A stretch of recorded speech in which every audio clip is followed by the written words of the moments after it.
Boom, boom, da da da da boom, boom, da boom, boom, I'm dreaming of a weekly recap with myself and the amazing Chi. Take it away, Chi. No. Hello, ladies and gentlemen of the NPA. I am your humble host, PITvMAR, and we are, of course, joined as always every week by the amazing Chi whenever we have a chance, because life is literally kicking us in the butt. Oh god, yeah! I even put in the description last week. I swear to God, there have never been two analysts more maligned. Yeah. It's been rough. We actually want to do these damn recaps. We do, and we're getting messed over.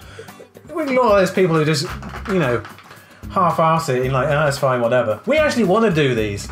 I sing a song right now. This is how much I want to do this. But we are going to quickly just get over and say some, of course, everything weekly.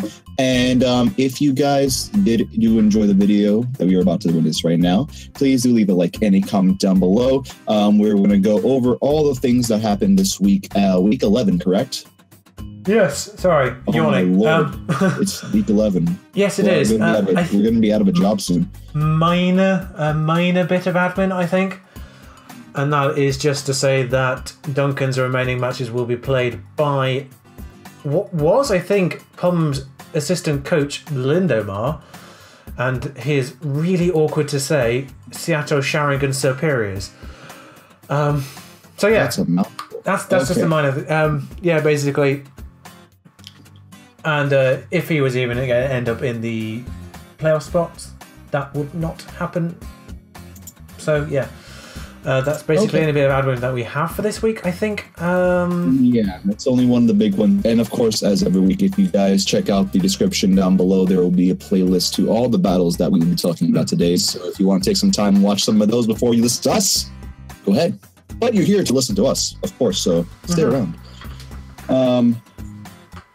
Do you have anything else to say before we're ready to go and go through all these things? I believe that was the only thing that we had to kind of cover. There's a couple of things that I kind of want to say, but I'll say that on the actual weeks that they, like, on their actual things. All right, so we are going to start off strong. A very convincing battle that happened. Oh, wait a minute, it's the Peaches versus Terrapins. Okay, so the Pittsburgh Peaches unfortunately forfeited to the Maryland Terrapins, giving the 3-0 victory to Kelly. And always good to see a fellow PPL coach getting a win, but we like to see the action. We love to see the action. Yeah, I know that Kelly's been on the opposite end of a forfeit this season, so that kind of cancels out for him in the end. So yeah. And well, I guess. But yeah, I think for like the second, I don't know how many weeks in a row, the first match has been a forfeit. It's kind of really weird that this keeps happening. But it's a little bit sad. But moving straight on, we live with it. And the following battle we're going to discuss right now is the Seattle Star Raptors, coached by our very own Earhart, versus the Luster City Pokemon Club, coached by T-Train, and that is a 4-0 victory to the Luster City, while Luster City is bringing Magirna, Haunter, Sneasel, Cresselia, Donphan, and Porygon 2. The Star Raptors, I don't know what they brought. And unfortunately, we cannot comment on the battle, even though the battle actually happened, because neither side did a video in time when we're recording this. I'm not going to go into too much detail about what actually happened in the background here, but basically, the match was started, the match was ended abruptly for reasons, so they kind of had to reschedule and redo the match later on in the week after upload date. I think it was actually yesterday on Monday they redid it, so obviously there's no uploads as of yet. It was also, T-Train did also use his assistant coach for this match. He drafted in Merc, good friend Merc, but, so... Yeah, so if a battle does go up, I would check Merc's YouTube channel. I don't know what it is, just search Merc Pokemon, that probably gets you there. Hopefully Gearhart's, but Gearhart's missing last week's as well still. So, not sure if you'll actually ever see that match, to be honest. I almost deleted all my notes. That would have been Don't do that. Don't do that. But basically, what we do know is it was a 4-0 win for Merc / T-Train and Luster City, with McGinnis picking up 5 of those kills. Yep. Looking at his, I tried to look like Gerhardt did post his team in the NPA chat at some point over the past few days, yesterday. Okay. But for life of me, cannot remember what the team was. So I did quickly look at his team tag, try to remember what it was, but no, can't really remember. I suspect Bronzon was there. That was about it. I can't really see what he would bring because he's very McGinnis weak, and that's kind of proven. So, yeah. All right. we wish we could say more, but unfortunately we're going to have to move on. Hopefully the battle we posted during this week, so we all can experience the battle together. Yeah. But we're going to move on into the New York Lynx, coached by Papa C, versus the Los Angeles Landers, coached by Jerry Oak. 1-0 victory to the Landers is actually very nicely picked up. Yes. And to just quickly run down what each team brought, the Clades brought Jirachi, Blastoise, Mega Alakazam, Zapdos, Kyurem, and the Pinsir, while the Landers has brought Cobalion, Starmie, Tapu Koko, Yuxi, Dodrio, and Gliscor.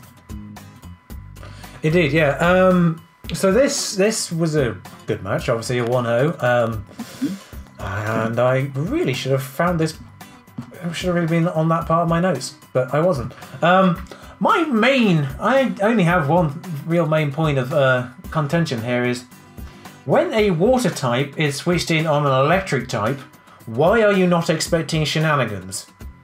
Ooh, yeah. By the way, what item was he? AV, I think. Huh? AV Mirror Coat. Okay. So that answers that question. That the standard anti-electric bulky water set, AV Mirror Coat, used in many a league format and many a bulky water, obviously made very popular from the Milotic back in day. Yes. I think that was also, Shady Penguins Milotic back in day made that popular. Not necessarily just Nurgle. Quamberry also works, my man, very well, if you don't realize. Yeah, so, you know, the berry or Wackenberry or AV or anything like that with the Mirror Coat, of course, on a bulky water is a fairly common thing for electric type. So, considering the water type was switched in on the Tapu Koko, now I would be more forgiving if the Tapu Koko was the one to switch into the Blastoise, not expecting it. But when the Blastoise is switched into the Tapu Koko, alarm bells should be ringing there, Jerry. Yes, very big alarm bells. It's like no man in their right mind would ever switch in their bulky water type on electric type unless they have a plan. Yeah, it's like switching Arcanine into a Seismitoad or something like that. Alarm bells should be ringing. That's Power Herb Solar Beam or something to that extent. Yes. You do not switch in things that are weak to the Pokemon you have out unless there's a shenanigan about to happen. Very much so. There's another really quick thing. I'm not sure if you had the calcs open, but I wasn't so confident in you knowing that if Gliscor actually lived the Hidden Power Ice from the I think it was the Zapdos. If it's a ×4 weakness, my man. If you're not Spadef invested, it's always most likely, especially when you're already taking some damage, has a high chance to kill. And Zapdos does have commendable special attack as well, for good measure. So I mean, there is that. My only other thing was Papa kind of feared that he didn't kill Yuxi with Mega Zam with another Shadow Ball. Now, from what I remember, obviously Yuxi switched in, probably took some rocks damage there, and then took the Shadow Ball and went into the yellow. And then Leftovers brought it out of the yellow. So I'm not sure how that was, but it should have been at least telling you that your calc, your worst situation calc wasn't the accurate one at that point, because it did about 50% the Shadow Ball, and you were saying it did about 40% if it's max Spadef. So clearly it wasn't fully max Spadef or something like that, because you did 50% with the Shadow Ball. Whether or not that was a low roll and you would have killed with the next one, don't know, or mid roll, very least somewhere around that range, and the next one would have to be in a high roll to kill. You're probably still right in switching out, but you did more damage than your calc was telling you to do, and if you just pay attention a little bit. Just a quick comment about that, actually. I will have to say to Jerry, when you have a Starmie against a Megazam, don't be surprised that it goes for Shadow Ball if you decide to go into UKvSEA. They're both psychic types. Oh yeah, they're both types. They're going to be hitting super effectively. It's not a prediction. It's Starmie is frail and slower compared to Megazam. Just expect that coming. And Shadow Ball was kind of the best coverage for Starmie anyway on a psychic type usually. Yeah, because Ghost has very little switch-ins for the most part. Only normal and dark, of course, the only things that switch into Ghost. So it's always Shadow Ball is always a very good neutral coverage move to have on psychic types. So yeah, I suppose rather than the electric, I think the electric coverage it gets is Charge Beam, isn't it? So it does get the Energy Ball, of course, Zam, but that's about it. So yeah, it was definitely going to be going with Shadow Ball rather than Energy Ball there, I think. Yeah, definitely about 100% of the time, especially since looking at your team, the only thing you had that would have switched into it would have been Dodrio, which switches into Energy Ball anyway. So yeah. Yeah, I think the main points that we were said were good for this battle, correct? Yeah, just super tight game, really. Yeah, no, it was a really, really good game on both sides. Essentially came down to Cavalion being scarfed, I think. Oh no. Yes, it was definitely scarfed. Yeah, it came down to A, Cavalion being scarfed, and B, Cavalion having fighting coverage. So, or close combat, because I think it survived anything other than close combat, anything weaker than a close combat. I think Hiram survived that. So, interesting. Right.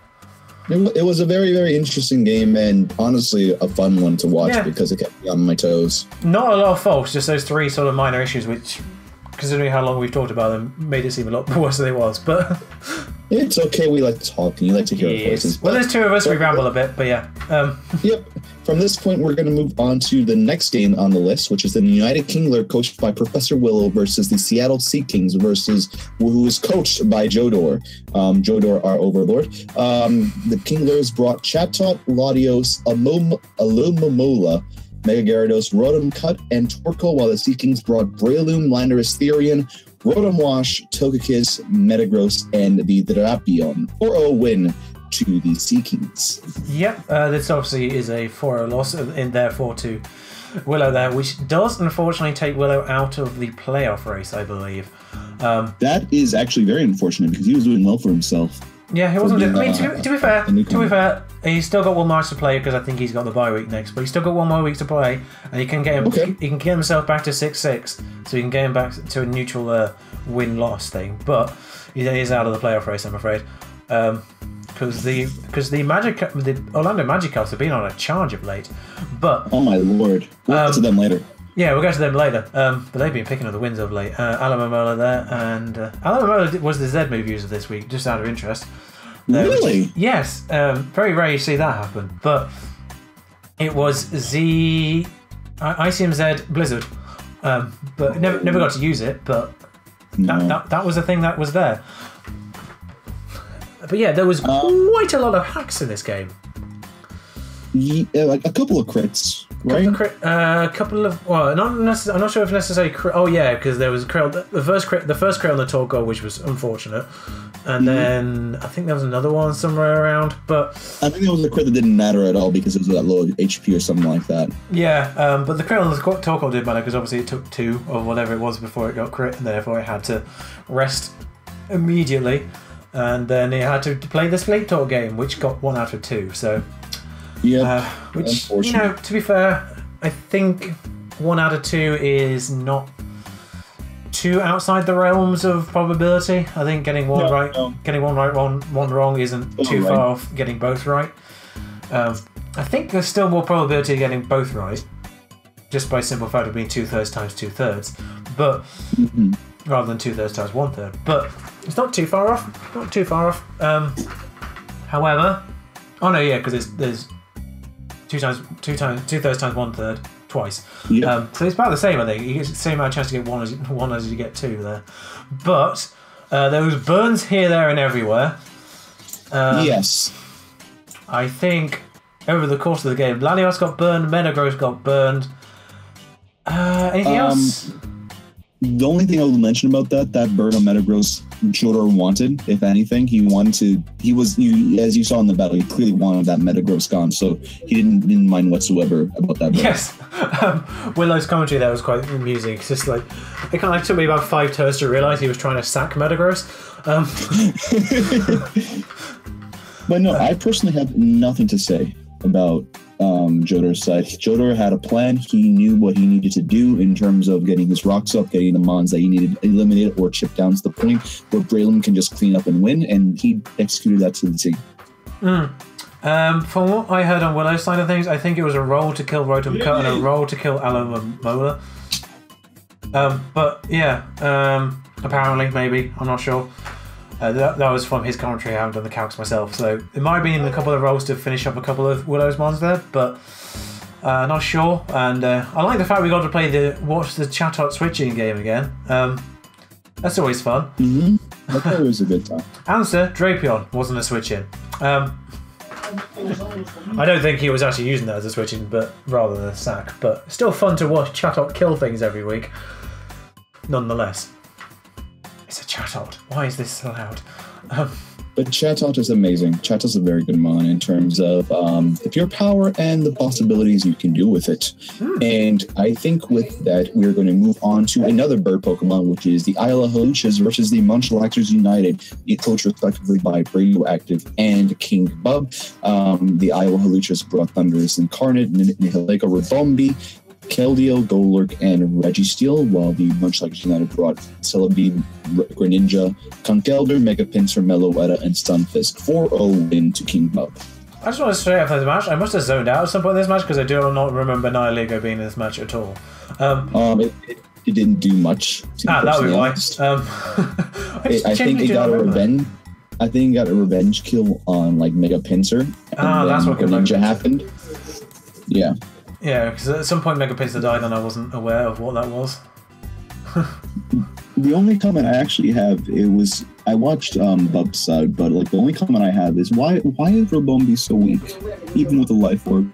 I want it to be good. It's a good mon. I believe it's a good mon, but come on, it just needed a little bit more of that umph. If it was base 100, not base 90, it would have been a great mon. Yeah, I mean, it's not done too bad. I mean, it's not that weak if you kind of get it right. I think mainly because obviously it didn't really do anything. It only hit the Conkeldurr sub, and that was about it, and then died.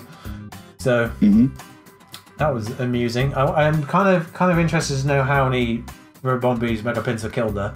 But, I mean, I suppose it was only quick attack, but still. Yeah. That was a dead Ribombee. Didn't really do anything. I personally, again, this was another hyper-offensive battle that once one mon died, the other one responded until the point where it was basically Bub's game at the end there. He sacked off a mons he needed to sack in order to get the other mons in and just clean up.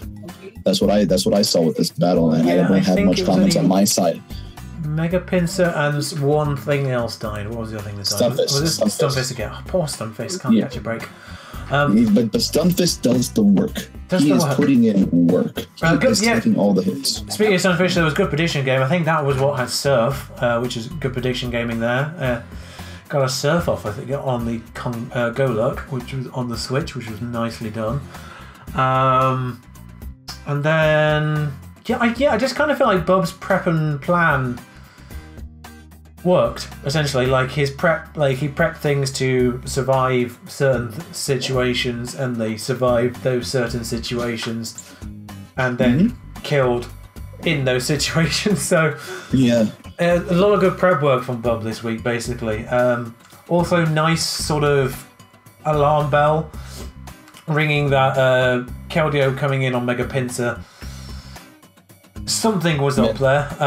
Yeah. Good alarm bells. There's no way again. It was just one of those things of, why are you putting in a wall? Yeah, so obviously Mega Pinsir being aerialate and quick attack is super effective against Keldeo. Keldeo comes switching in on the Mega Pinsir. Alarm bells go off in Bob's hand. Jerry, take note. Yes, clearly, please. Basically, and it turns out it was Aqua Jet. It wasn't what Bob was fearing, which was Cobra Berry, but it was Aqua Jet. Because Keldeo does naturally outspeed, and therefore Aqua Jet would outspeed the quick attack. But and would have killed the Mecha Pincer had he left it in. So that was good foresight on Bub's part there. Yeah, basically mainly prep and a bit of foresight and a bit of prediction work from Bub, and very solid game all round on his part. Yeah, it wasn't necessarily a particularly bad game from Brady either, just like really good game from Bub. Yeah. 1% agree with that. I barely have any notes watching Bub's side of the battle. No. But all my notes are pretty much positive, pretty much. Yeah, everything from both sides, I'd say. And we're going to go then, in that case, and move on to the Miami Dolphins, coached by Kyle A, versus the Philadelphia Braviaries, coached by Chris Cobain.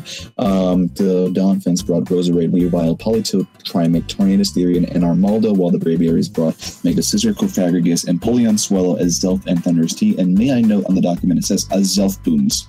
Yes, there was a boom. It didn't kill anything, but there was a boom.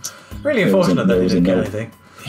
It would have been a highlight. Kind of surprised it didn't kill the Polito, to be honest, because Polito is not the most physically defensive one in the universe. Unless it's built physically defensive, my man. I'm not sure if this one was, considering it was non-drizzle. Also, although I will just point out, I think this might have been an assistant coach as well, but also called Kyle, just to make things awkward. I'm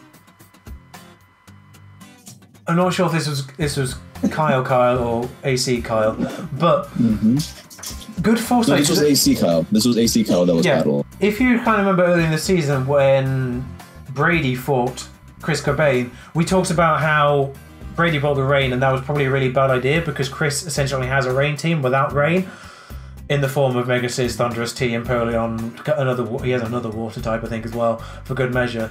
So he has a lot of things that really benefit from rain, and Brady brought the rain that week and was like, probably wasn't the week for rain.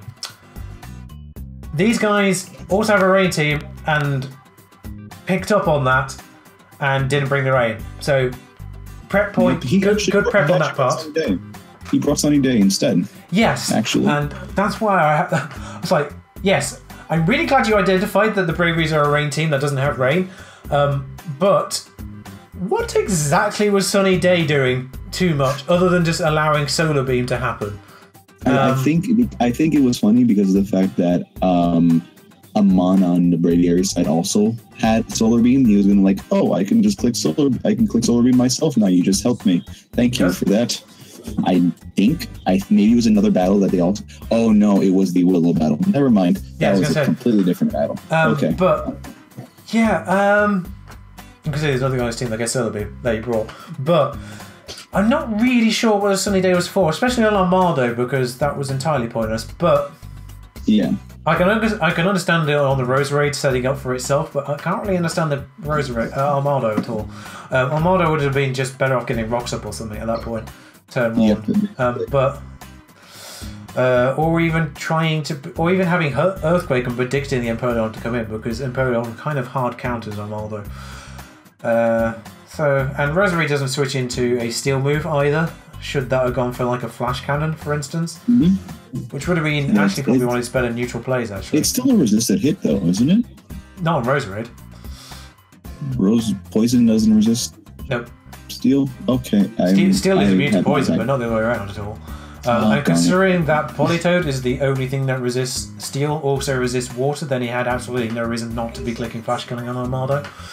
Basically, or if he was physical, I think it was special. I assume it was special Empoleon. There's no reason not really to click flash killing if he had it, because his entire team doesn't resist it.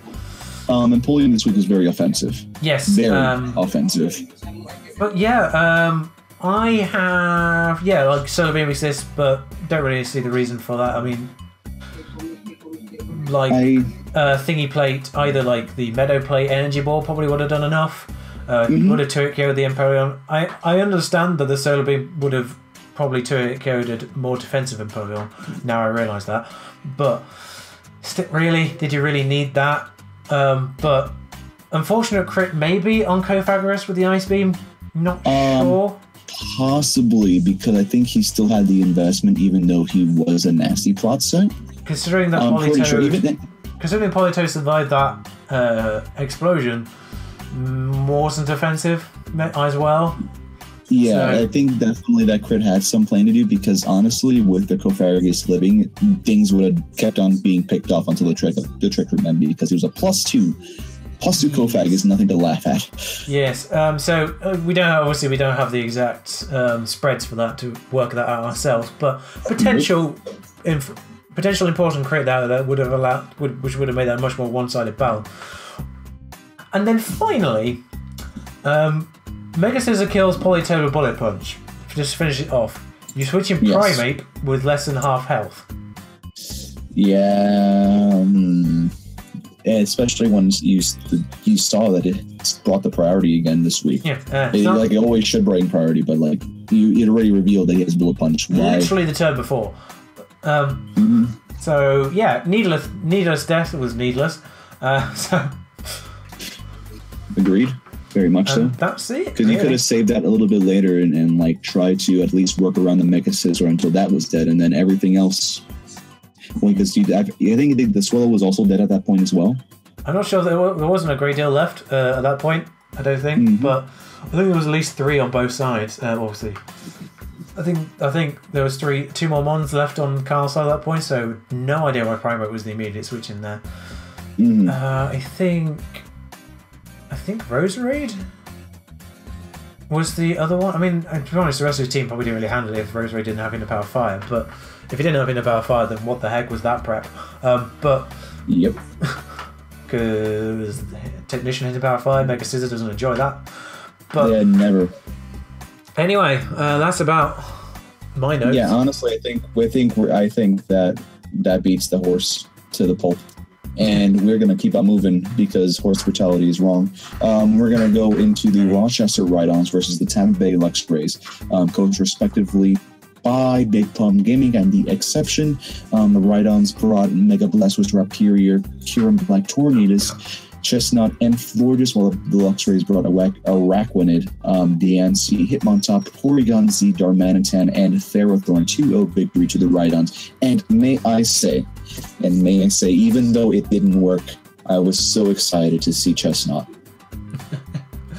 I was so excited. Oh, that was... I mean, I don't know what it is with grass fighting types trying to set up recently, but they just do not get it right.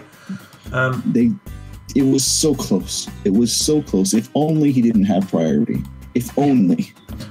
It did remind me of, and I know, Swami, that I avoided saying it last week. I did actually kind of forget about that, but the Virizion setup failed last week. Oh god! But these grass fighting types are not really setting up very well recently at all. No. Poor thing. I don't know.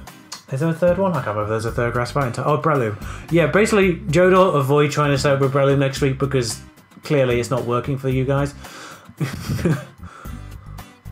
But yeah, physical PZ was interesting as well. Oh dear. But yeah, physical PZ was interesting. I'm not 100% certain why physical PZ was a thing. Sorry, Juan's just had to step outside for a second. But physical PZ was. Oh, there he is. But I can answer that really quickly because he wanted to. Yeah, because he wanted to. But if you're going to bring Breakneck Blitz, why not just do Z Hyper Beam? Because he wanted to. Or Z Giga Impact at the very least. But he wanted to. Like Double Edge, but Giga Impact does more. But he wanted to. I honestly don't know. But he did get the +1 attack boost. But again, he could have did the Giga Impact. That would have actually, I think, killed the floor just at that range. Might have done. Or would it?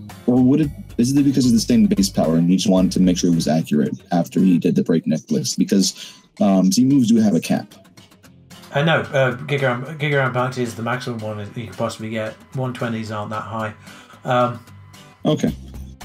Yeah, I think I think 150 is as high as it goes, basically. The original move being 150 is about as high as it goes.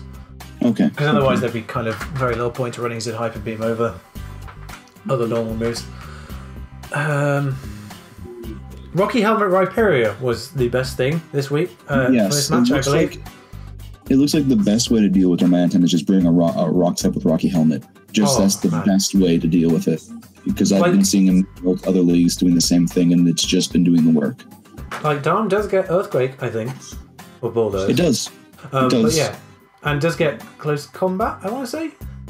No, Root Base, no, at the very least. Superpower. Yeah, so it does get like super fated coverage for Rhyperior, so it might not have worked out entirely if he'd had that coverage / used that coverage. But Rocky Helmet taking chip damage from Darm every single time he U-turned. I'm not 100% certain why he kept U-turning, knowing that there was Rocky Helmet damage happening. He was trying to get the switch. He was trying to catch him on the switch. He really was, and he was afraid to just go for the kill. But considering Rhyperior is coming in, why click U-turn and not just hard switch? I don't know. Because if you're fearing, because you've the first time around, fair enough. Not expecting Rocky Helmet Rhyperior. That's alright. You've taken damage from Rocky Helmet Rhyperior. Hard switch from then on until Rhyperior is dead. Basically, is my thoughts on that one. The exchange with Hitmontop was perfect for Pum as well. Yeah. So Rhyperior putting all kinds of work in this week. Very much so, very subtly as well. The 1-0 is very, the 2-1 is very deceiving actually. Yeah, all sorts of work there. Just one thing to note as well: if the Rocky Helmet hadn't killed Araquanid, the next switch into Rocks would have.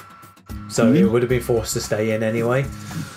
So you could have just put anything in on it then and killed it, because it would have been forced to come in forced to die on Rocks should it switch out.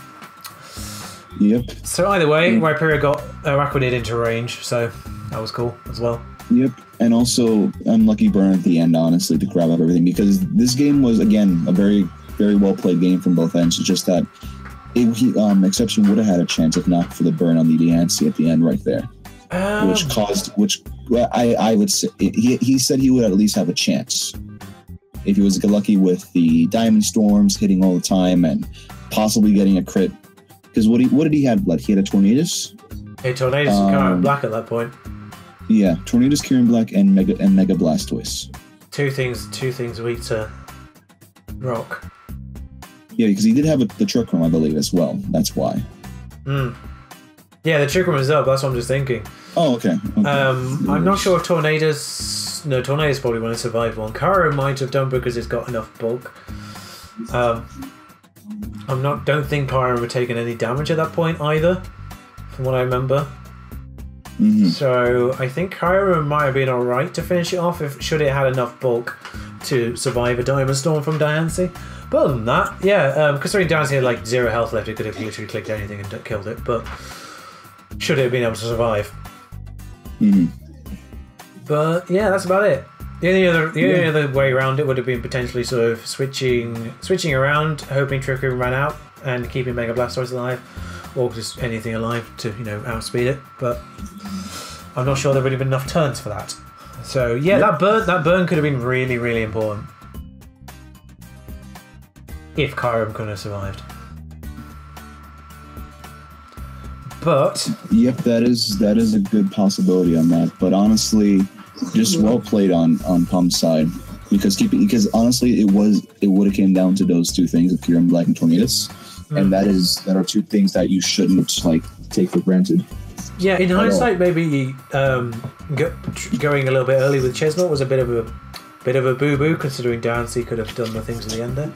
Admittedly, obviously, Fairy still the situation, but Rock switching would have been good. I mean, one of the biggest things. No, never mind. I was going to say Moonblast is protected by Bulletproof, but that is a complete lie. I'm not sure. There is a move that is blocked by Bulletproof that isn't something ball because of just the way it's translated from Japanese. There is a move that is blocked by that, and I think it is one of the fairy ones. It might even be Moonblast. But I know there is a move which isn't something ball, which is blocked by Bulletproof, and I can't remember what it is now. I don't remember at the moment. I think no, I can't. I don't remember at the moment. But yeah, it might be Moonblast. I'm not sure though. I'm not sure it is, because I seem to remember the whole Komodo thing. If Bulletproof blocked Moonblast and Soundproof blocked Hyper Voice, then the mind games with the Pixelate mons would be insane. Very much so. However, However, that is that really. Good win for Pom, and that really helped his playoff, basically. I think we're just stalling here, but Not so really. to say that we're gonna move on, we're gonna move on. Is the next up we're going to talk about the Adelaide Umbreons versus the Duke City Blades. The Umbreons brought the Celesteela, the Azumarill, the Cradily, the Flygon, the Alolan Golem, and the Salazzle versus while the Blades brought the Heatran, Jolteon, Mega Venusaur, Palossand, Slowbro, and Staraptor. 6-0 victory to the Adelaide Umbreons, coached by Crystal Key, and the Blades coached by our very young girl Skylar. Unfortunately, Will Skylar did not upload this side, but I am very happy to be able to have watched her side of the battle at least. Oh, like you wouldn't watch Cress's side anyway. But man, like I was tempted just to stop you when you're doing the team analysis, the team preview, and as soon as you said Celesteela first, I was just about to say just stop there. Nothing else is important. Celesteela. That's it. That's all she brought. It's okay. Literally nothing else is important this week. Just Celesteela. Okay, so wow. I just want to say, just wow. Let me just get this out of the way because we can gush over Crest a little bit. My only thing is that I felt like after the best thing that this guy Skylar had to take on even that Celesteela, because that's going to be the main focus of the show right now, was the air balloon Heatran. That was like one of the best things, and then just like knowing, or like even just the Heatran itself, I think like he could have prepped a little bit more around the Heatran in terms of investing enough speed to make sure you outsped the Celesteela. Because that was one of the big things I saw, that he did not outspeed Celesteela at all. Indeed, yeah. In all honesty, I literally just wrote Celesteela. That is all on my notes, to be honest. But I generally can't remember. I mean, another situation of not bringing the right things in the right order again. Yeah. I feel like Skylar's had an issue with this all season, in the face of being swept, bringing the wrong thing in first. I don't even remember Jolteon even being in this match, so I'm guessing that died very quickly. Jolteon, I'm pretty sure it was an AV Crest Celesteela this week, right? So that's the only way I think I can imagine right now, without a Wakan Berry, that it lived the Thunderbolt that well. Yeah, Jolteon obviously naturally outspeeds. Not bringing a very fast team as well didn't help this week as well, I'm guessing. Because Palossand is slow, Slowbro is slow, Mega Venusaur... Yes, without, like base 80. Without coverage. And was either is slow or it didn't have coverage, because no, that was the last thing that was the last thing brought in and died to an air slash. But either it didn't have coverage, like it didn't have MIAvPHI or whatever, or which would have been really helpful there, just to point out. But Hidden Power Electric? No, Hidden Power Fire. I'm not sure which one would be. I don't know what the rest of Cress's team is. Yeah, actually, no, you're right. I'm actually noticing that, like the base 80 Mon and then the base 77 Mon, I believe Heatran's speed is, they didn't outspeed the Celesteela, which is like at base 60-something speed. If you know you're facing a Celesteela, that can be a big threat. Yeah, put speed investment in. Staraptor, I kind of feel like Skylar forgot he even had Staraptor, because I swear to God this is the second time he's brought it this season, after the first week. The last time I remember Staraptor was the first week. And Staraptor is a really big threat. It's a huge threat. It's in base general. 100, it gets Reckless, and it has 2 moves that it can abuse the Reckless on. So I'm kind of a little bit confused as to why that's only just turned up. I generally forgot he had Staraptor. I haven't seen it in so long. But in terms of the order of things that should have been brought in on the Celesteela, would have been A, Jolteon, B, Slowbro. That is it. Yeah. And even though yes, the Celesteela did have coverage in terms of the Giga Drain, it was only a +1. You could have dealt with that easily with the Slowbro. Should have been Thunderbolt as well. No. It should have been it should have been Slowbro first with Thunderbolt. That way the Giga Drain doesn't recover any health. Because you'll be faster than it'll be slower. Because Celesteela has to be Slowbro. Slowbro then gets the Thunderbolt off, takes the damage, and I think the +1 it probably wouldn't have died either. No, it wouldn't have died. and then and you could have still baited. had a second chance. He could have a second chance as well because he could have just switched down and got the regenerator back as well. Switched out, gone into, say, Mega Venusaur to take the Giga Drain, and then it would have been forced to air slash the Mega Venusaur and then sack that off and then go into Jolteon and kill the Celesteela. That is the game plan. But in hindsight, that is the game plan. Yeah, but I do feel like this is a recurring problem in the face of being swept. I'm not with Volskyler, yeah. Yeah, honestly, because we've been seeing it a lot this season. We haven't this battle hasn't been uploaded, so we cannot physically see the thoughts for this week. But it seems to go in a bit of a pilt. I combine panic and tilt. Go in a bit of a panic and play on tilt every time something like starts to set up. So, I mean, obviously this season's out of the window, like completely out of the window for him now. But next season, just keep calm. Try not to play on tilt. Keep calm and carry on. Keep calm and carry on. Stick stabilizers underneath your game if you have to. Don't play on tilt. But after we've said all this, job well done with the press. Honestly, just job well done. Even though you did have a plan with Azumarill setting up, the fact that you just stick to your guns with Celesteela throughout, so was very well done by you. I completely forgot about anything other than that match, pretty much other than just Celesteela, to be honest. Only note I wrote down. Celesteela did things. That's all. That's all we need to know. But in that case, we're going to move on to the next battle, which is the Seattle Sharingan Superiors versus the Chicago Cubchews. I do not recall the name of the coach. Can you say the coach name? The Lindomar. The Lindomar. Lindomar, yeah. I'm not sure how much of that. Lindomar, the Lindomar. I'm not 100% certain how much of that I need to say right now. Yes. Okay. But he's the coach for the Superior team and team. Mr. Go. And yeah, Galactic Ellie, of course, for Chicago Cubchews. But okay. I'm so just off on things. Superior is to Rakion and Garchomp, while the Cubchews brought Gorgas, Mega Metagross, Seismitoad, Clefable, Electrode, and Explode.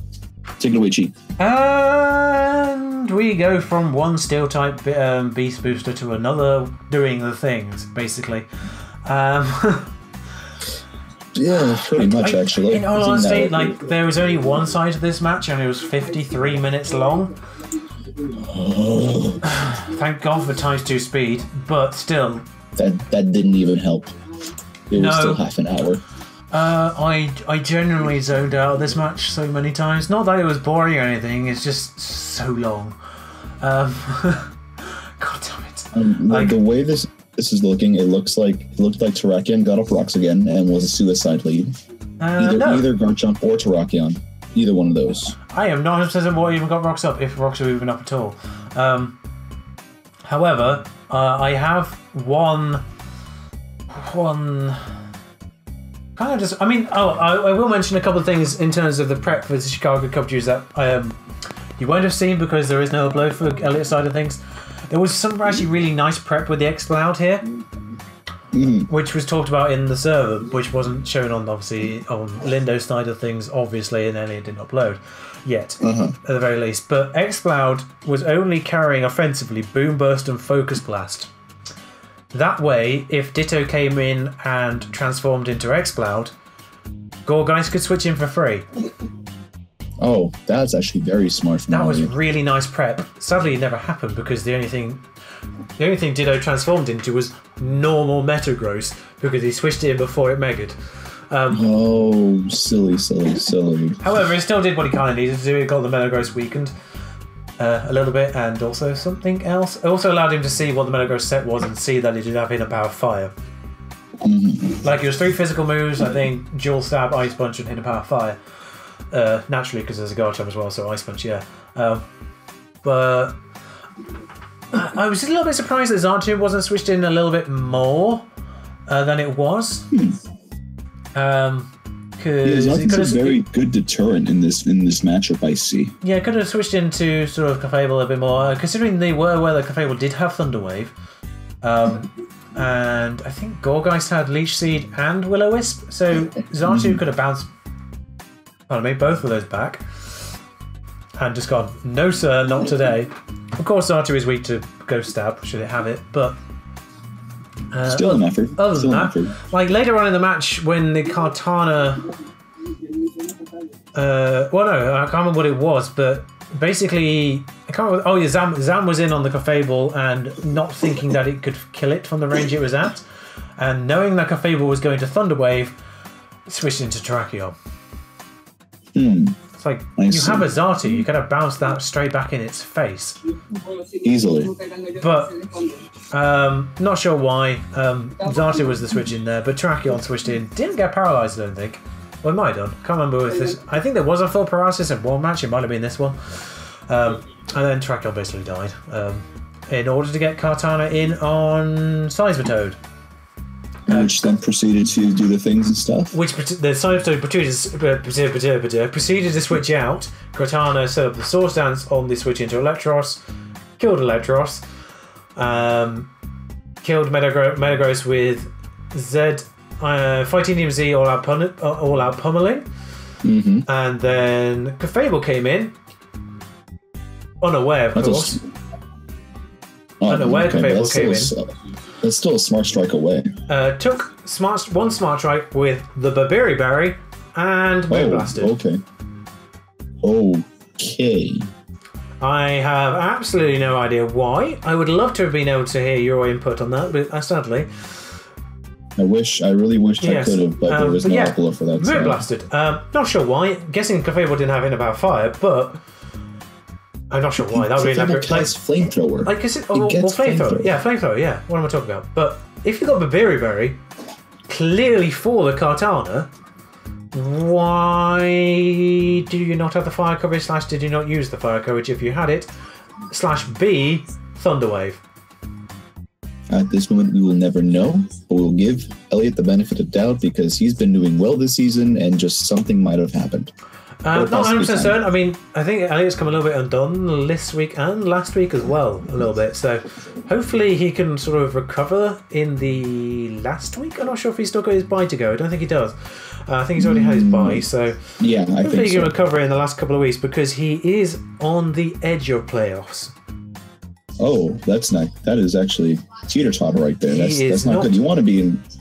I'm not sure he's currently in it. But he's on the edge of it. From what I remember. Oh. Yes, he's on the edge of it. He's on the edge of it with Gearhart. So the sort of between him and Gearhart for playoffs there, basically. Okay, that's good to know, and hopefully he can get his act together and just clinch it out at the end. Yeah, one thing I did like, also one sort of fun thing from the start of this thing is like Lindo was trying to talk about what he was predicting Elliot to bring and that kind of thing, saying that Elliot doesn't really do team builders, so he doesn't really know how he builds too well. But also noted that he only ever brought Gorgeist once early on in the season, never brought it again, so he wasn't really thinking that was going to come.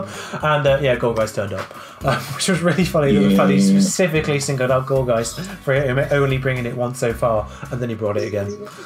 Well, in that case, then that honestly shouldn't mean that it's like target number one because you don't know what this Gorgeist is going to do, and you want to get rid of the unknown ASAP. It's quite funny, but yeah, that's.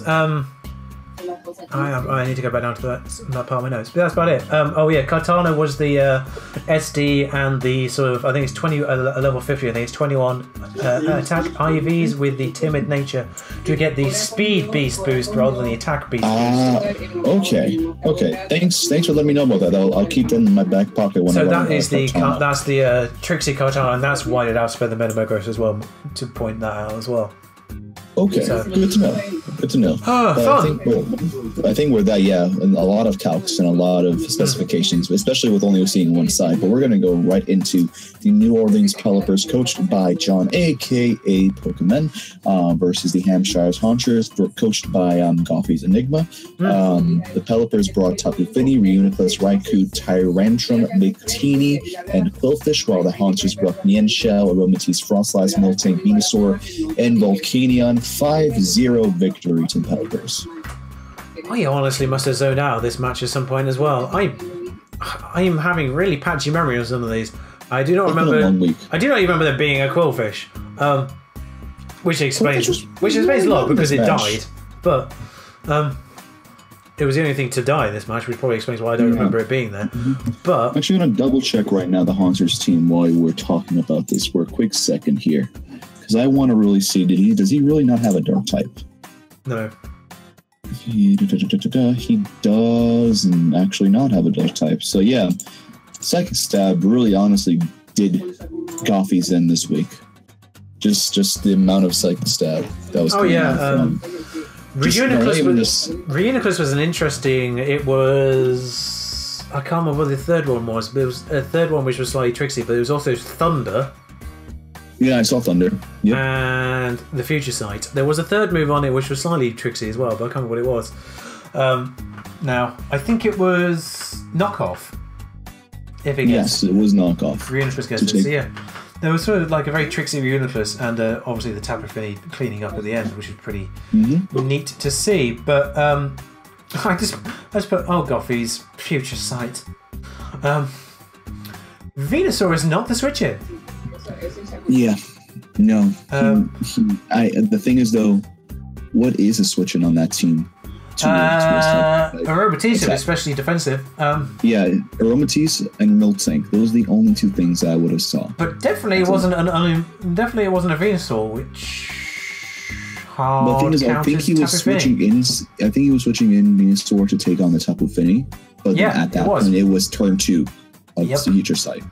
Aromatisse would have been switching there because Tapu Fini doesn't do much of that either. Also, just a shout out to John. Aromatisse has an ability where it can't get taunted. Silly John is silly. Yes. Although, in fairness, I think Aromatisse switched in on Tapu Fini as it taunted. No, it did not. Did it not? Silly John is silly. Oh yeah, that's the thing that happened. Where did that happen recently? I swear to God that happened recently. I swear to God someone else has done. PPL? Someone else did it in the NPA, I think, a few weeks ago. I think I remember that as well, actually. Yeah, I swear to God, it was quite a few weeks ago now that someone did that. But I just want. This is one of the times. This was what I was talking about beginning. I just want to say a big shout out to Goffy's because he does a massive load of work behind the scenes on the spreadsheet and things like that nobody ever sees. Oh yeah, definitely. Thank you very much, Goffy's. I know last week when Juan sadly couldn't make it, a lot of the spreadsheet needs to be filled in, and I didn't have like half the information I needed to do the recap, and boy did he step up and help me out there. But I know he's been doing a lot of the work and a lot of unsung praise going on needed for Goffy's right here. Unsung hero. Definitely an unsung hero and a lot of praise because he's done a lot of work behind the scenes, and God bless him for all that. I know there was a little bit of a mini rant at the start of last week's match on his channel for that reason, but a lot of praise for Goffy's and the work he does behind, and for the guy in the next battle actually. But however, that doesn't leave for the fact that Goffy's has a little bit of the same issue as Volskylar does, that he doesn't do things at the right time. Because he even said it himself in his commentary that he should have healed when he thunderbolted and thunderbolted when he healed. Because it was already a little bit too late when he tried to heal, when he should have been trying to recover his mons and trying to pass that into other things earlier in the game instead of when it's already too little too late. So that's something for Goffy's to improve on for the rest of the season and for the next season coming up. I would say, though, he's very lucky. I would count him that. He's very, very lucky for the fact that he got 2 crit Stone Edges in a row at the end of the battle there. Oh, nice. Oh, the Mianxiao, yeah. Yeah, that was amazing to see, just 2 crits from back. Oh, is that what killed the? That's what killed the Quillfish then. Yeah, probably. But that was a sight to see. But unfortunately, he still took that 5-0 loss after not being able to recover. I love my Volcanion. I wish Volcanion did work this battle, but also, I see where the problem lies. I was going to say drafted Volcanion with no hazard removal. I mean, there's Crobat, but that was also part of the problem. I realised what the issue is. He did trade out Delmise for some reason. I'm not sure why. I guess it's because he picked up Frostlash, which gave him another ghost, but traded out Delmise, which is a much more reliable spinner, for Volcanion. Because I did talk about last week how he let Volcanion get worn down far too quickly. Okay. So I know that's been a little bit an issue lately, and the rocks, of course, aren't helping in general against Coffee's team. No, it is not. Especially with this iteration of the team. Yeah. Like, I see Frostlass, I see Volcanion, and I see both Miltank and Mewtwo, who are Pokemons that do not want to start getting worn down by rocks or hazards, or just in the general sense. And no way to get rid of them, more importantly. So, yeah. Obviously, I think a lot of the problems do lie in the draft in certain ways. So yeah, maybe. But it's okay. We all learn. Next season. There's always next season, and we live and learn. Yep. I think, like, you know, a good, you know, at least 50% of league format is the draft. Yeah, that's honestly like the first step of like learning how to do a draft format, knowing which mods are good in right situations and what teams mesh together. And that's the only way you're going to learn that is by actually drafting and playing them and testing them every single season. Yeah. So don't get discouraged by it at all, Coffees. But I think in that case we're able to move on. Yes. We're going to go into our penultimate match. I learned a textbook word today. Minnesota NYKvLAL versus the Colorado Rapidash, coached by ADEvDCD and Swami, respectively. The NYKvLAL brought Infernape, Goodra, Crocodile, Shaman, Alolan, Ninetales, and Barbaracle, while the Rapidashes brought Tyranitar, Excadrill, Haxorus, Muse, Scyther, and Volcarona. 2-0 victory to the NYKvLAL, and I don't know what happened to Swami this week. Personally, it was definitely a different Swami than what I'm usually seeing with it, compared a lot to the weeks before and then this week. Because like you've always mentioned that one of the things you liked about Swami was he usually would say something, you would say, and then 5 seconds later, Swami said, "Oh, but he has this, or I should do that." Oh, right, yeah. Like when I write down something like potentially questionable about what he's said or doing, then yeah, about 10 seconds later he'll pick up. Like you'll say, "Oh, I should have done that." This week he was very reactionary based. He was playing very reactionary. I don't know. I put this down on my notes that it was. This is not not Coffee. This is not the Swami that I'm used to seeing battling. He has been almost top notch every single match, and on top of his prep. The only time he's been slipping up is when the opponent out-prepped him, or it was just a bad matchup. I don't know what happened with this game. I really don't with Swami's side. I mean, watching Dan's side, it was kind of a little bit. This is obviously no disrespect to Swami at all, but it was a little bit hard to believe that it was Swami as the opponent because Dan had his number, and not very many people get Swami's number in a match. Yeah, no, Dan was just play by play, just dominating that field. Obviously, Dan is a league champion already and all that jazz, and he's an excellent batter and prepper and all that jazz as well. So this was two titans, but the way that Dan just took control of that match was just from the start. Was very hard to get, and when I say from the start, I mean Mew switching it on a dark type. That was and the first thing you noticed that Crocodile outsped Mew. I understand it's a bulky Mew. When you see that it is speed invested, you don't leave in the psychic type when it did 70 to 80% with a knockoff when you had an item on. Yeah, I mean, Dan wasn't 100% certain if he killed. Dan wasn't 100% certain if he actually killed with this next one, considering he did get a bit of recovery back, and then had no item, therefore would be weaker. So, oh no, he wouldn't have got the recovery because he just knocked it off. But considering he lost the item, he wasn't 100% certain if he would kill with the second one. He did. Spoilers, but yeah. But I did put. Not sure why Mew was the switch into Crook. Then I put actually what were the switches to Crook. That's actually another thing. There was Scyther is the answer to that. But Scyther, which did live. With the PV line. Like if you're predicting Earthquake, which is what you would have been predicting at that point, Scyther switching, and even if you do get the knockoff and lose the Eviolite, you're then pressuring it with you're then pressuring the Crocodile, and then it can't kill you either because knockoff without Eviolite would then still be weaker, I think, a little bit. Still be a bit weaker. But it definitely won. Knockoff probably definitely won 2-shot Scyther. regardless. Earthquake doesn't, but then you would obviously have to fear the rock move still, but you just have to scout for the rock move, and then you can sort of get into a more favourable position there. Not sure really much they could. I think they just need to be a little bit more prepared for Crocodile, to be honest. I think maybe not bringing one of the bugs for a water type. Oh dear. Would have been useful. Okay, I think I'm back. All right. I'm not sure. Yeah, let me just quickly check what Swami's roster is. Virizion is the hard counter. Yeah, honestly, that would have been a hard counter to it, but not sure. I mean, even Wheezing does things because it's immune to the ground. Seeing the specific months, yeah.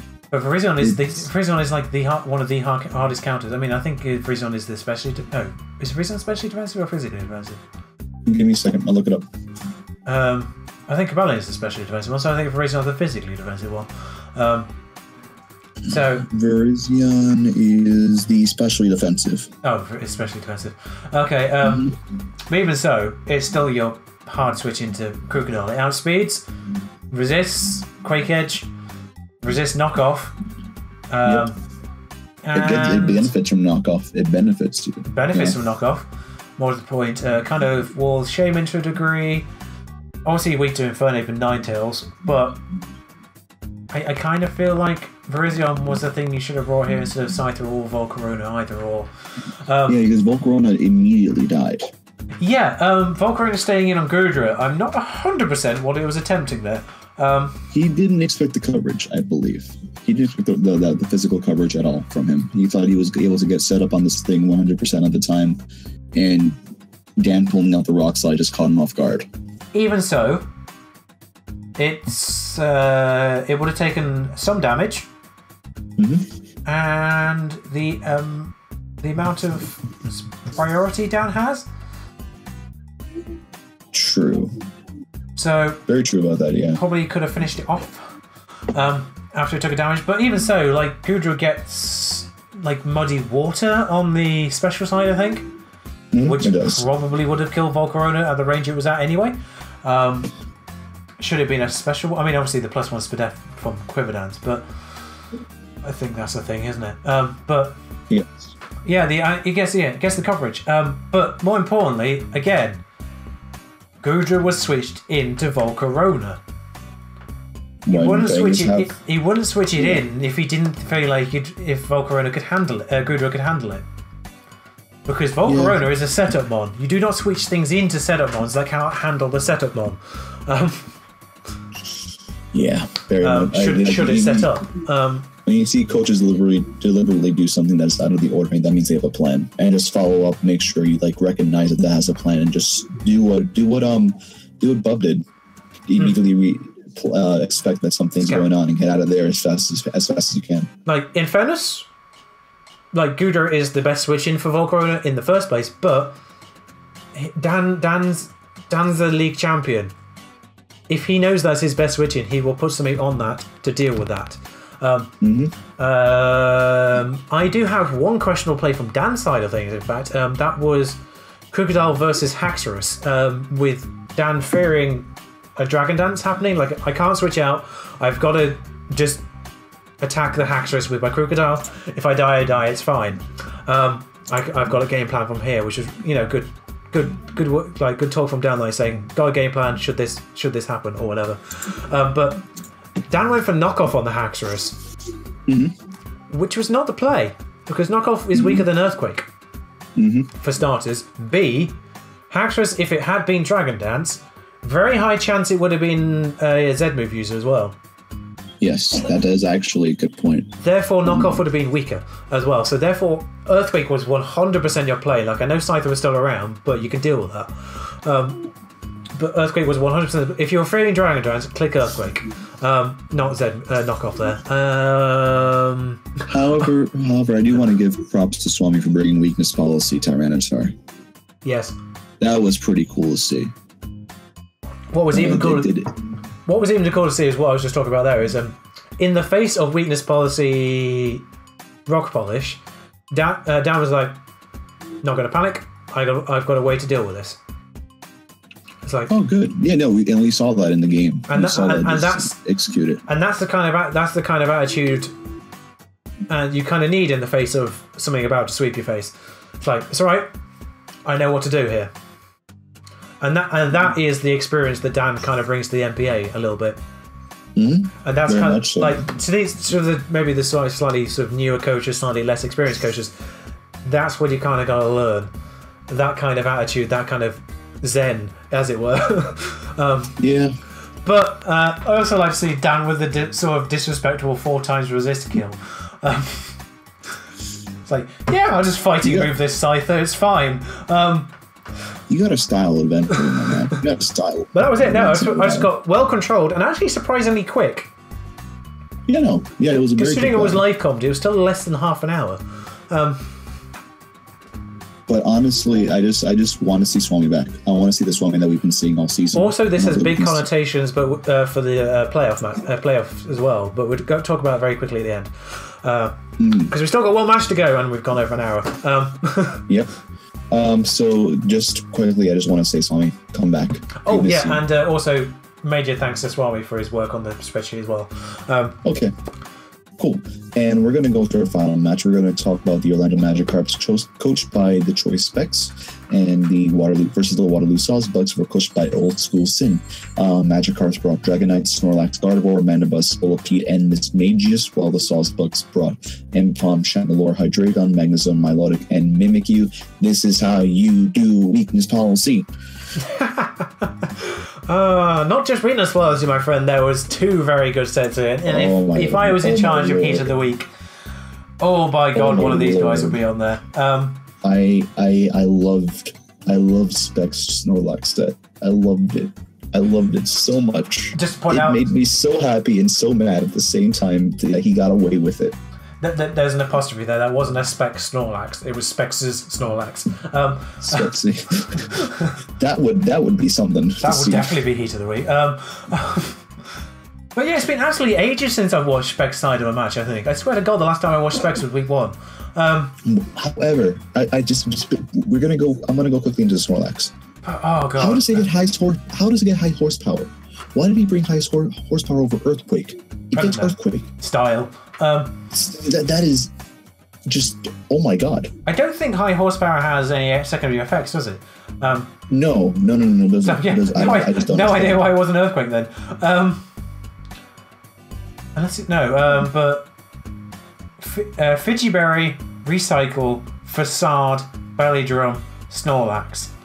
That was amazing. Oh, and he burned it as well for good measure. Like I did not realize that Fijiberry did that much HP recovery. Yeah, I think it's a thing this generation or something. They made those berries do 50%. It's a new thing this generation, but like I didn't realize how 50% looked like, especially on a Snorlax. Fijiberry, Recycle, Facade, Belly Drum, Snorlax. Oh, fantastic! And with high horsepower for style points. And then there was, it was just so amazing that took out. I just put no MIAvPHI. Oh man, plus 6. I mean, I don't think the burn actually affects. Oh no, the burn will have the burn affects Facade itself, not the attack stat. So that was 140 base power plus stab plus 6. Yeah. Facade into an MIAvPHI's face. However, I would like to give a commendments for the Mimikyu living the high horsepower. Did it? Was it high horsepower? Did it live, or was it just the disguise? I have here a note that Sin says, "Oh, that didn't do too much," as Mimikyu took 80% HP. Oh yeah. It's because obviously being burned, that is technically just a plus 3 horsepower, not a plus 6. Oh, true. True. Okay. Yeah. Hang on. I'm just doing a calc right now. I'm not sure. I just want to see how many MIAvPHIs that killed. I just want to really quickly by all means, go ahead. We're talking about it. The only one of the things is that Mandibuzz Elite is always going to be utility. Mandibuzz, that's the one thing that it does well, and it does it always 9 out of 10 times. If you see that offensive Mandibuzz, that man has some serious cojones. Yeah. Let me see. I have the report. And that killed 4 to 5 ambipoms. But anyway, okay. Let me see. There was also SESvLCP. Yes. Which is always neat. When I immediately saw SESvLCP going into the Dragonite, I immediately knew that was weakness policy. Yep. That screamed to me that this guy has a plan with this guy, and you need to be careful with it. Which, unfortunately, Sin was not very careful. No, with. not at all. Like Specs was like, if he has the ice coverage, this is going to be the best thing. Like, please go for the ice beam. Like, you got up to +4, +2, +2. Ah, it was so, like, it's in that moment when, like, you've got a Dragonite and you're going, please use the ice move. Yep, that's literally the one thing that you do, and it worked. It worked. After he got rid of the choice specs on Magma Zone to be able to at least secure that he could live, the Thunderbolts, the analytic boosted Thunderbolt or something like that. It was game. It was game after that. That's when I knew that it was a very uphill battle for Sin if he was going to try to claw back his way out of this, because in the back still, besides Dragonite and Snorlax, he still had a Scolipede. He still had Gardevoir. Still Scolipede, and still that Snorlax. Yeah. That Snorlax was still there, ready to punch something really hard. Or high horsepower it. Why? But yeah, I feel like that feeling you're talking about there is encapsulated by the 2 words I put after Dragon Dance Weakness by Dragonite, which was, oh boy. Yeah, basically. That's the reaction that I got as well. Yeah, and Dragonite killed everything else, which was I'm the Snorlax blew my mind. I'm like, okay, yeah, good job, you burned it. But it's like, it probably doesn't have return. If it doesn't have return, it probably has double edge. It has possibly. You're not going to bring a Snorlax without normal stab. That's what from Sin's commentary. It's just like either has return, Giga Impact, or double edge. And I'm thinking at this point, oh, good, he got the burn. If he got either one of those 3 moves, because why not? But then pulling out the facade was just like, oh. Yeah, he was actually hoping for the burn at that point. He was like, please scald me, please burn me. Like everything Specs wanted Sin to do happened. You see, Specs has been one of the hex magnets for this season. This time it worked out for him. Yeah, I just really want to quickly go on his team tab, because I swear this is like 5 or 6 wins in a row. It is 1, 2, 3, 4, 5 wins in a row. He's on a roll. He's in the playoffs at this point. Nicely done. And yeah, that brings us to that then. The end of the recaps, and just a quick mention of the playoffs. The red division is all locked in at this point. The red division is Chris Cobain's Philadelphia Braveries, Pokemon's New Orleans Pelipers, and Big Pump Gaming's Rochester Rhydons. That's locked in. Those 3 are going to be the top 3 no matter what. I'm not sure if Pum can take second at this point, or first at the very least. But I know first place is still up in the air. There's still first place to play for there, so the bye week is still to play for. Blue division. You're looking at this on the standings tab. Yeah. Blue division. Okay. Blue division is all change, because last week, if you just sort of caught the end of my recap last week, Blue division, it's all changed because of that win. Dan has taken the lead over Swabi. Dan has taken the lead over Swabi, so Dan is now in the bye week. Dan also has an extra game to play because of last week's postponement. So Dan's still got an extra game, and he's already ahead. Also, just to point out, remember when Dan was 0-2 at the start of the season? Yeah, that was good times. That was really good times. That was 8 weeks. Well, that was sort of 8 games ago, my friends. It was like 3. And you remember when he got to 1 and 2, and was like, this is really good for Dan's morality, because he does not want to go 0-3. This is a really good, boost for him to get. He took off with it. He literally really good boost for him to get on with the season and pick up a few more wins. Yeah, he picked up 8 more in a row. So yeah, Dan's now 8-2. He's now in the lead of that division, and in the 3rd place for that division is currently Gear Harbor, as we mentioned Elliott's Chicago Cub Tubes are 1 game behind. So that's still all to play for there. Silver Division is Luster City Pokemon Club in first, Maryland Tall Terrapins in second, and Orlando Magikarps in third. That's completely locked in. Those 3 are going to be those 3 no matter what. First place is actually still to play for, and Luster City do play Maryland Tall Terrapins. This will be interesting to watch. So first place is still to play for. That could switch over to like Blue Division did, and I'm not sure if Magikarps can actually catch up at this point. I think they might do. They might be able to. Let me just have a quick check. I think they can. They have a good chance, I think. I think they're close. Oh yeah, Luster City are 8-2, Tall Terrapins are 7-3, Magikarps are 7-4, having played 1 more game. So, should Luster City lose to? Should Maryland Tall Terrapins lose to? There's a chance. There is a chance. I believe in Choice Specs to pull it out from the back. But it would take an astronomical differential shift for that to happen to get first. He needs to do the same thing again. Just get a 6-0. He needs 17 differential between Luster City losing it and him gaining it.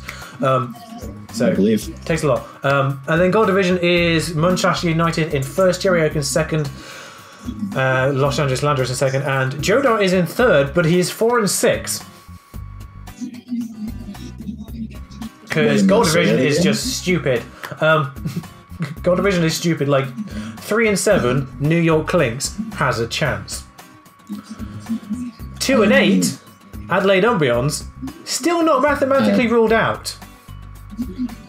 That's actually pretty shocking. But quickly, it's the Landers first, then the Munchlaxes, then the Sea Kings. No, Munchlaxes is 7-4, Los Angeles Landers is 6-4 according to the standings. Okay, then I'm reading the wrong place then. But according to because Los Angeles Landers have played 1 less game, however, so okay. Can join him. Can join him on 7-4 should Los Angeles play the game in hand and has a better differential. So should he win that game, he will go ahead. But that third place is just ridiculous. Because Jodor currently 4-6, 10 games played. New York Lynx 10 games played, 3-7. Adelaide Umbreons 10 games played, 2-8. All still within a chance. It's amazing. That is so dumb.